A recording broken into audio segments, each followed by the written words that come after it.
कौन सी intake safe है? अभी जिस तरह से यूनिवर्सिटीज कैश विड्रॉ कर रही हैं तो स्टूडेंट का क्वेश्चन ये आ रहा है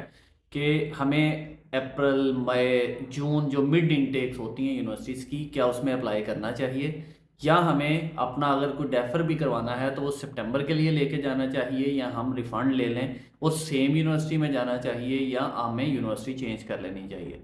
तो सबसे पहले तो आपने ये देखना है कि आप किस कोर्स के लिए जा रहे हैं। आपका जो कोर्स है वो बड़ा मैटर करेगा। फॉर एग्जांपल, जिस तरह से आपने ये देखा है कि जो नॉर्मली बिजनेस के कोर्सेज हैं उसको टारगेट किया जाता है। और क्यों टारगेट किया जाता है? क्योंकि आप खुद भी ये समझते हैं कि अगर आप कहीं पे फिट नहीं हो रहे, आपकी डिग्री किसी भी बैकग्राउंड से है, तो आपको बिजनेस प्रोग्राम में, मैनेजमेंट प्रोग्राम में एडमिशन्स नॉर्मली ईजिली मिल जाता है। तो वो मोस्ट ऑफ द जो स्टूडेंट्स हैं वो बिजनेस डिसिप्लिन को ही चूज़ करते हैं। और एट द एंड क्या होता है कि यूनिवर्सिटीज़ उस पर्टिकुलर डिसिप्लिन को जो है वो रिजेक्ट करना शुरू कर देती हैं। इसी तरह से सारी यूनिवर्सिटीज़ का जो बिजनेस प्रोग्राम होते हैं वो सबसे जल्दी फिल हो जाते हैं और सबसे ज़्यादा हाई डिमांड में रहते हैं। दूसरी चीज़ जो है वो टॉप अप जो डिग्री है उसके हवाले से भी, चूँकि उसमें भी मेजॉरिटी बिजनेस स्टूडेंट जो है वही आ रहा होता है, तो उसका भी प्रॉब्लम रहता है।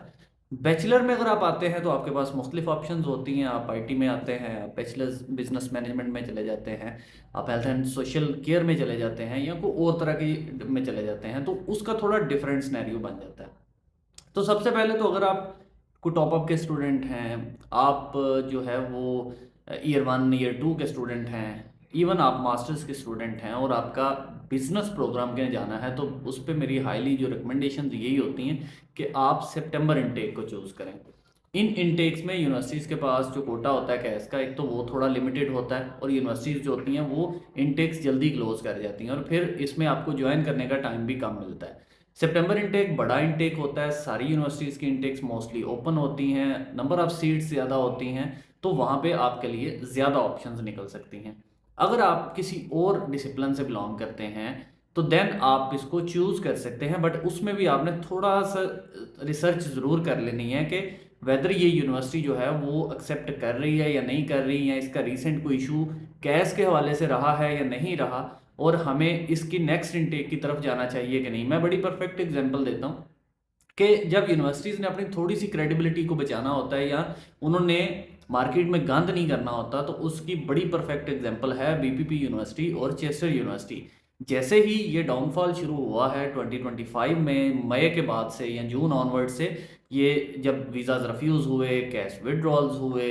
यूनिवर्सिटीज़ ने देखा कि हम इन क्राइटेरियाज को मीट नहीं कर पा रहे, वीज़ा रिफ्यूज़ल रेट ज़्यादा आ रहे हैं, तो उन्होंने बड़ा आराम से सुकून से ये कहा कि भाई हम अपनी इनटेक्स क्लोज कर रहे हैं, और उन्होंने ये अपनी इनटेक्स को सितंबर तक क्लोज रखा। यानी उन्होंने ये पूरा ब्रेक ले लिया 9 मंथ्स का। अब उसका फ़ायदा क्या हुआ कि एक तो उन यूनिवर्सिटीज़ ने ना कोई इनरोलमेंट्स की, ना उन्होंने कोई कैश विड्रॉ की, और बाकी सारी यूनिवर्सिटीज़ मेजॉरिटी जिनका भी देखें, कोई केपी के रीजन को बैन कर रहा है, कोई डीजी खान को कर रहा है, कोई मंडी बावलदीन को कर रहा है, या मुख्तलिफ इस तरह के बहाने बना के विड्रॉल्स की, पाकिस्तान के लिए रिक्रूटमेंट बंद कर रहे हैं हम लोग, फिर कैश विड्रॉ कर रहे हैं, फिर एक्सटेंशंस नहीं दे रहे। तो इस तरह के इश्यूज आए हैं, और उसकी वजह से उन यूनिवर्सिटीज़ की क्रेडिबिलिटी लूज़ हुई है, जिस तरह से भी यू लॉ ने अपनी की है। तो असल चीज़ ये है कि आपने अपना ट्रस्ट मार्केट में रखना होता है। अब उन यूनिवर्सिटीज़ के, मेरे साथ बहुत सारे स्टूडेंट्स हैं जो वेट कर रहे हैं कि हम बीपीपी यूनिवर्सिटी ओपन करेगी हम उसमें जाएंगे, वो कह रहे हैं कि जी चेस्टर ओपन करेगी हम उसमें जाएंगे। तो बेसिकली उन्होंने स्टूडेंट्स के साथ गन नहीं किया। अब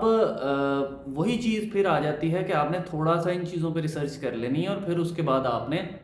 उस यूनिवर्सिटी की तरफ जाना है। सबसे हाई रिस्क मैं आपको कोर्सेज बता रहा हूँ बार बार, बिजनेस और टॉपअप, और जो बैचलर्स रिलेटेड कोर्सेज हैं, इवन मास्टर्स में भी बिजनेस और मैनेजमेंट के कोर्सेज, ये हाई रिस्क पे रहेंगे। इसमें आपने यूनिवर्सिटी जब भी चूज़ करनी है तो उसकी थोड़ी सी क्रेडिबिलिटी को देख लेना है और फिर उसमें जाना है। और अगर आपको 2-3 महीने 4 महीने सब्र नहीं हो रहा, आप सितंबर इनटेक के लिए जो है वो नहीं वेट कर पा रहे, तो फिर आपने बैकअप प्लान रखना है। जिस तरह से बैकअप प्लान अब ढूंढ रहे हैं लोग जिनके कैश विड्रॉ हुए हैं, जिनको यूनिवर्सिटी ने डेफरमेंट्स कर दी हैं, जिनके एक्सटेंशंस नहीं मिली, तो आपने फिर बैकअप प्लान के साथ जाना है। फिर आपने देखना है कि मेरा ये एक्सपेक्टेड लॉस हो सकता है और मैं इसको कैसे मैनेज करना है, ये आपने अपना साथ रखना है। मेरी पर्सनल जो है इसमें, अगर आपको कोई इश्यूज नहीं हैं तो आप अपनी सितंबर इनटेक को जहन में रखें, और उस दौरान में अभी चूँकि काफ़ी टाइम है, आपको थोड़ा सा अंदाज़ा हो जाएगा कि मार्केट में क्या चल रहा है,